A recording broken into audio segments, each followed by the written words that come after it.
And hello, seniors. Welcome to the first of our online lecture series. Today we are going to look at Notes 3A on Eastern Orthodoxy since 1900. I encourage you to get these notes either on paper and fill them in as we move along, or to listen to the lecture on one device while you complete the notes on another. And so again, please open up the Eastern Orthodoxy since 1900 3A notes. They're available on Google Classroom. You also may want to have your Lesson 3 study guide available. So let's begin by reviewing Eastern Orthodoxy. What is Eastern Orthodoxy? Eastern Orthodoxy refers to the branch of Christianity that split with what became the Catholic Church in 1054 AD.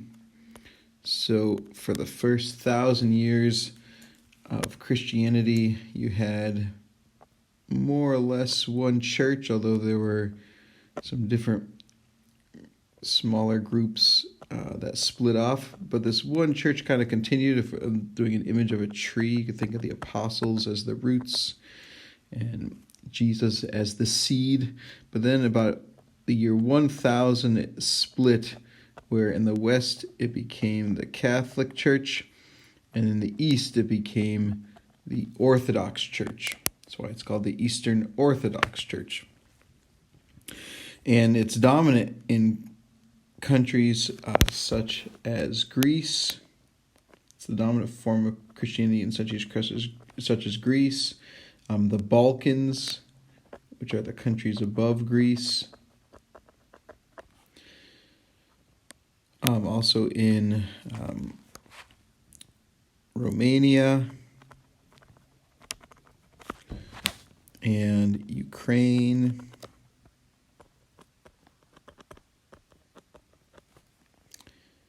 and in Armenia, the Armenian region,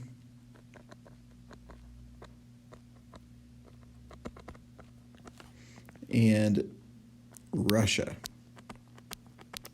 So basically you go east of Italy, east of Poland, east of Austria. This is where you are likely to meet and encounter Eastern Orthodox Christianity. Now, although Orthodoxy had thrived during the Byzantine Empire, if you remember them from last year, the eastern part of the Roman Empire that continued for 1,000 years after Rome fell, it lost many lands and political and economic power over time to the Muslim empires.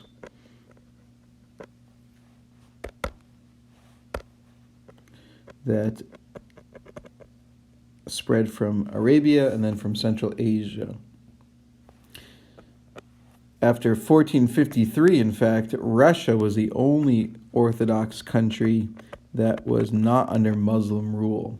So all this part of Eastern Europe that was was dominantly Eastern Orthodox, in the Middle East, all of that became predominantly Muslim, or at least was under Muslim rule. And so under Muslim rule, Christians were given rights as second-class citizens, so they couldn't do certain things. They had a lot of restrictions on them. Churches were allowed to function, but they could not evangelize. You couldn't even ring church bells or do anything public. And so Christians were allowed to convert to Islam, but under penalty of death. Christians could not try to convert Muslims, and Muslims who converted would also be killed. And this is true in many Muslim countries still to this day. Under the Janizary program in Turkey, many up-and-coming smart Christian boys who looked promising were basically taken and brainwashed into becoming Muslim and then serving in the Turkish army as Muslim converts. And so this continued for hundreds of years after the Eastern after the Byzantine Empire was conquered by the Ottomans. And in fact, the Ottoman Empire did not end until World War I, becoming all that's left of it is Turkey. That's why it's called Turkey. Again, under the Janissaries of the Ottoman Empire, sorry, that actually right here is Ottoman Empire.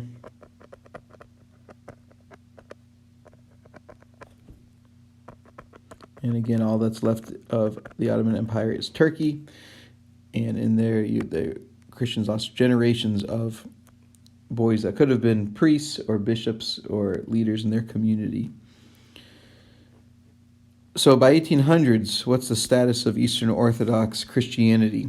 Well, it's very weak. Again, except in Russia, Eastern Orthodoxy has had limited rights, not been able to grow and spread or build new churches, even limits on what they can do to fix churches, and it cannot get outside converts. Countries with Orthodox Christianity, again, except for Russia, were also very isolated.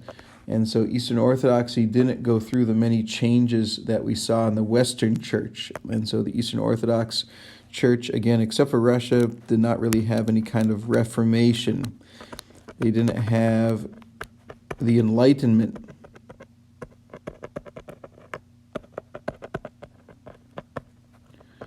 They didn't have the Industrial Revolution affecting their Christianity, or even just modernism in general. So things that we talked about last quarter didn't really affect the Eastern Orthodox Church as much, except for Russia. And so things like the Industrial Revolution, imperialism,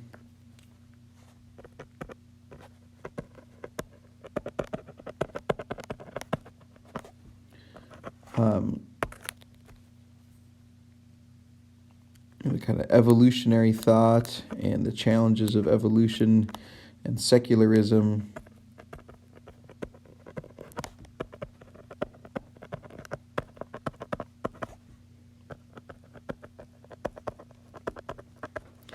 Etc. All those things do not have as large effect on the Eastern Orthodox Church, which is why there aren't Eastern Orthodox churches around the world as much as there are Catholic and Protestant, and it's why Eastern Orthodox churches tend to use a much more traditional form of worship even than the Catholic Church. Some churches still don't have pews. People stand just like they would have 1,000 years ago. So in the 1800s and 1900s, many things began to change, though. In the late 1800s and early 1900s, many Orthodox churches gained independence from Muslim rule. And when this happened, Christianity usually blossomed, as this was the first time where the Christian identity could be really claimed and valued.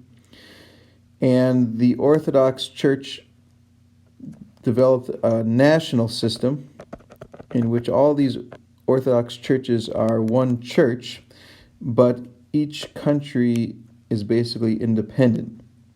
And so they're in fellowship with one another through the different patriarchs. If you remember the 5 patriarchs in Alexandria, Jerusalem, Antioch, Constantinople, which is now Istanbul, Turkey, and Moscow in Russia. But the bishops of one nation have no authority in the bishops in another nation. In other words, they don't do these ecumenical councils like the Catholic Church does. There is no pope. And even the patriarchies tend to act more as liaisons connecting the church, not as overseers telling the bishops in one country to do this or not do that. So again, there are 5 bishops who do have the greatest authority, and they're called the patriarchs. And the bishops of these cities, again, the 5 cities are Alexandria in Egypt, Jerusalem in Israel, Antioch in Syria, Constantinople, which is now Istanbul, Turkey,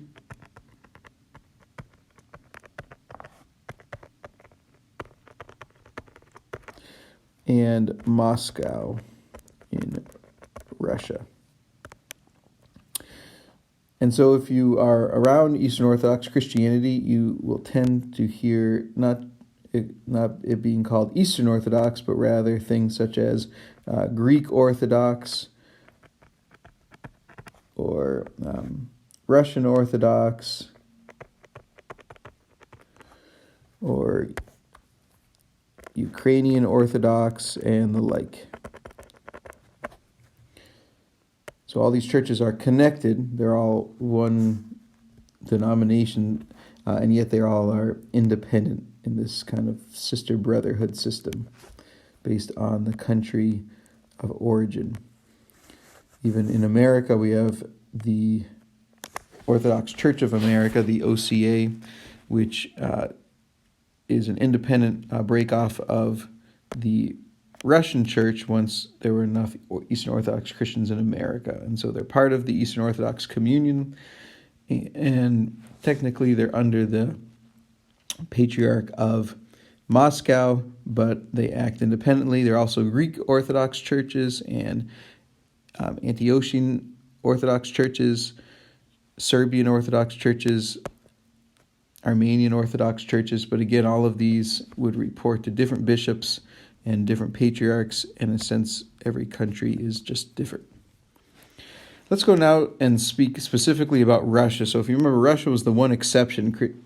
Eastern Orthodox Christianity was going through a very hard time under Muslim rule, and except for Russia, things until around 1900 were difficult for Orthodox Christians. But Russia was an exception. Russia was not under Muslim rule, and in fact it did attempt to westernize under Peter the Great, who was the Tsar until 725, plus the Tsars after him. So were some examples of this modernization. Well, just like we saw in Catholic countries, there was a sense of disestablishment in trying to limit the leaders of the church and their role in the church and in society, and make the church more democratic. So, for instance, the position of the Russian Patriarch was abolished, and so there was no Patriarch in Moscow for a time, and instead there was a national synod of bishops. So again, a more democratic system, as that was a more modern way where more people had a voice and a say. And this is similar to what happened in England,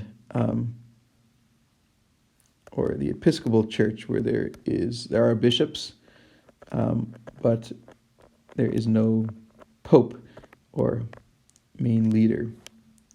Episcopal.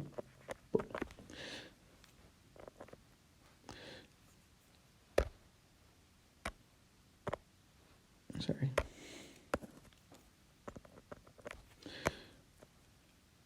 The Russian government also confiscated church lands, like we saw happen in Europe, as lands were needed for industry, for commerce, for natural resources.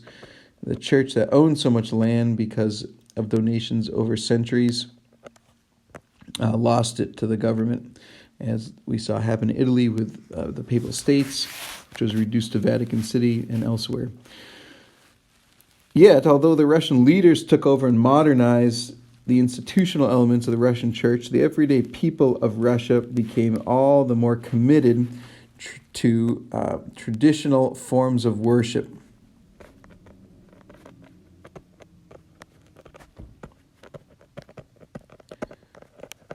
As taught by the church fathers, remember the East is very big into tradition, even more so than the Catholic Church, which has a sense of living tradition where things are continuing to develop the East says stick to the basics of the early church, the patristic era. And also monks. Monks have always been important in Eastern Orthodox Christianity, as they're much more extreme than in the West, and often seen as having great spiritual insights. So what were some ways that Christianity flourished in these traditional forms of worship? Well, you have hesychasm, which is meditation on small prayers and scripture passages. And so the most famous of these is the prayer, Lord, have mercy. And there's a tradition where you say that over and over and over again. There's actually manuals teaching you how to basically breathe it in and out, and so that you can practice praying without ceasing, where throughout the day you just say, Lord, have mercy, Lord, have mercy, Lord, have mercy. The words that many people said to Jesus as he passed by and they needed healing. There are also lots of icons. If you recall, those were two-dimensional flat representations of Jesus or the saints or biblical characters, and they are in a particular style. I'll show you a picture of them in a second. Again, also lots of veneration, again, of monks as devout holy men to learn from. And so again, in the modern era, you have Christianity really flourishing in Russia with lots of great art and architecture, music, liturgies, worship practices, and devotion. Here's examples of Russian icons that were made.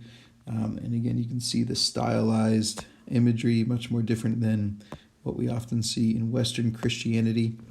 And here's some images of churches that were built. They're really magnificent. Many of these actually have no metal in their structural design. They're all made 100% of wood. I mean, look at that one. That's just incredible. If you ever want to go on a tour of Russian churches, please get me a ticket. Obviously, we're under quarantine now, so that won't happen anytime soon. But there just are really amazing Russian Orthodox churches. This one is a particular favorite of mine. It's St. Basil in Moscow. There actually are no doors of the church. No doors in this huge church that's just so magnificent. So how do you get in? You get in through a cave that goes down to the monastery where this church was built on. And so it goes back to that rich monastic history in which the monks started worshiping in a cave, and they were so influential and revered that more people joined this cave, and eventually they had to build a structure over that cave, and then that structure kept expanding till finally you have this magnificent building built with no screws and no doors, and it is just a massive church. Look at the size of a person here. There's a person, and there's the church. Really incredible. So that was Russian Christianity. Had its different problems and different things over the years and centuries, but overall it was flourishing for much of the modern time that we talked about last quarter. But there were some undergrowing currents of distrust in the way things were in the government, in the politics, and in the church. And eventually, in 1917, these different groups coalesced under what became the Bolshevik Revolution. And that is when communism took over in Russia. As we talked about in a previous lesson, communism did not develop in Russia. It was developed by Karl Marx, a German philosopher. But Russia was the first country to adopt communism, or at least the first major country. And the Bolshevik Revolution changed everything in 1917. So again, communism was invented by the German philosopher Karl Marx. Sometimes it's called Marxism. Marxism is more the idea of the struggle between the haves and the have-nots, which is influenced by Hegel. If you remember Hegel from last quarter, he talked about everything can be explained as the interaction of opposites. In this case, the opposite is the haves, the rich people, the powerful people, the influential people, and the have-nots. And what Marx says is that what happens in societies, the haves always keep the power, and they do what it takes to maintain the power, and the only way the have-nots get the power is if they lead a revolution and war, and then they become the haves and actually do the same thing of the previous haves.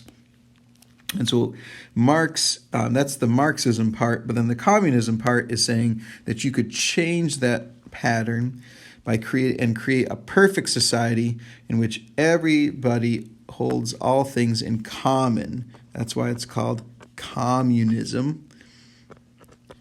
And so rather than the rich and wealthy controlling so much, like in our own country, we talked about how powerful Wall Street and stocks are and why we have so much money and yet so many poor people. If you have communism, then the idea is that all that extra money made by big industries is controlled by the government so that everybody gets a bit of the pocket. And you don't have this ultra-rich class and this and many poor people. You instead have much more regulation about what people can own, how much they can be paid, etc. Now, communism does have some affinities in the Bible. The church and the early church shared things in common. If you read Acts 2:44 through 45, also if you think about the monks and nuns and different monastic movements, they shared everything in common. But modern communism viewed Christianity as a tool of the haves. And this was one downside to Eastern Orthodox's close relationship with the government. As the government was seen as corrupt and not helping people, the church was viewed as that way as well, where Christianity is a tool of the haves to oppress the have-nots.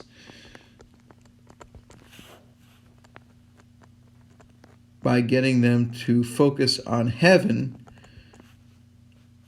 rather than improving their lives on earth. In other words, spend more time in church, spend more time praying, spend more time reading the Bible, thinking about the past, rather than thinking about the opportunities you could have to make a difference and change the social structures around you, and the power structures, the economic structures.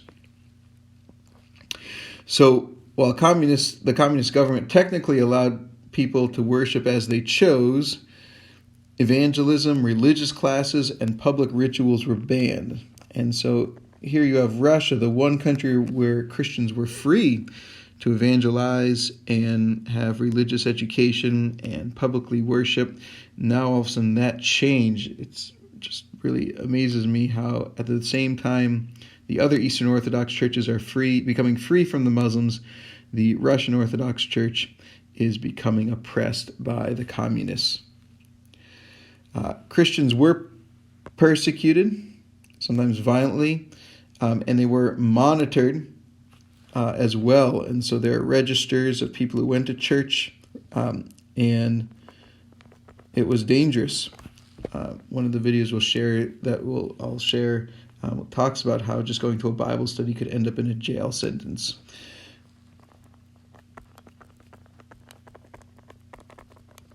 Many monks, priests, and bishops were killed in the gulags. The gulags were the Russian equivalent of concentration camps. And so while Hitler's persecution of the Jews only lasted about a decade, Russia, especially under Stalin, had decades of mass killing, mass enslavement of people it viewed as inferior and as enemies of the state. And so in these gulags, many monks, priests, and bishops, basically the leaders in the church, were sent to work and die.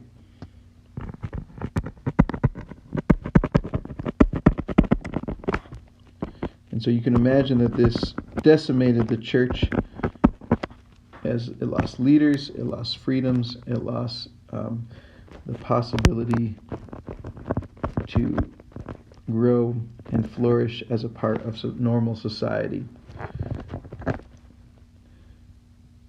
Atheism was ardently or zealously taught in schools and universities, and Christianity was fiercely ridiculed as witchcraft and suppressed. There were even museums set up to show why Christianity is foolish and ancient and superstitious and wrong. The government took over church buildings and publishing companies, and the church was really weakened. It survived, but it was weakened and compromised by the persecution. There were pockets of Christianity that grew as a protest movement.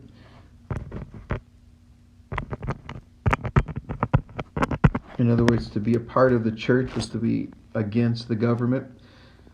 And oftentimes it was these protest churches were often pro-Western or influenced by Protestantism from American secret missionaries in America. If you remember Mrs. Christie, who was here last year, her grandparents actually were, I'm not sure which kind of Christianity, but I believe perhaps Baptist missionaries in Russia during the communist era.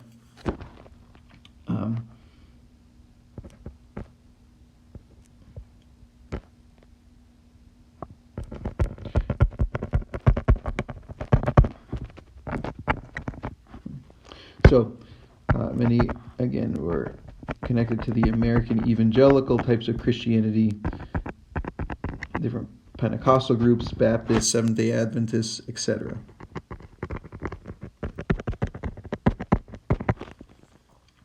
I'd like you to take a second and pause this video.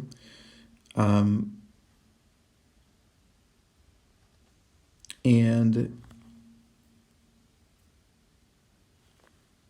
actually, I'm going to just stop this video now, and I'd like you to watch the video titled